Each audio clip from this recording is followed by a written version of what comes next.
বলিউডের জনপ্রিয় সিনেমা জওয়ানে অভিনয় করে পরিচিতি পাওয়া বাংলাদেশি বংশোদ্ভূত অভিনেত্রী ও গায়িকা সঞ্চিতা ভট্টাচার্য জীবনের নতুন অধ্যায় শুরু করলেন। ভারতের উদয়পুরের রাজকীয় পরিবেশে সঙ্গীত পরিচালক রাঘব শেট্টির সঙ্গে বিবাহ বন্ধনে আবদ্ধ হয়েছেন তিনি। রাজস্থানের ঐতিহ্যবাহী রাজপ্রাসাদের মনোরম পরিবেশে আয়োজিত এই বিয়ের অনুষ্ঠান ছিল একেবারেই ঘরোয়া, তবে রঙিন ও আনন্দঘন।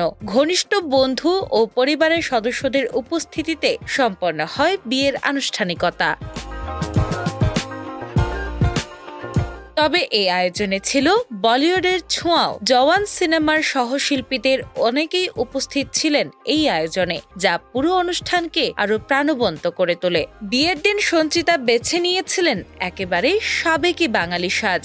তার পরনে ছিল লাল বেনারসি শাড়ি, সঙ্গে অফ শোল্ডার ব্লাউজ, যেখানে আধুনিকতা ও ঐতিহ্যের এক অনন্য মেলবন্ধন দেখা গেছে। কপালে চন্দনের সূক্ষ্ম নকশা, মাথায় শোলার মুকুট, সব মিলিয়ে একেবারে বাঙালি কনের আদলে ধরা দেন তিনি। অন্যদিকে বর রাঘবও ছিলেন ঐতিহ্যবাহী পোশাকে, যা পুরো আয়োজনকে আরো নান্দনিক করে তোলে।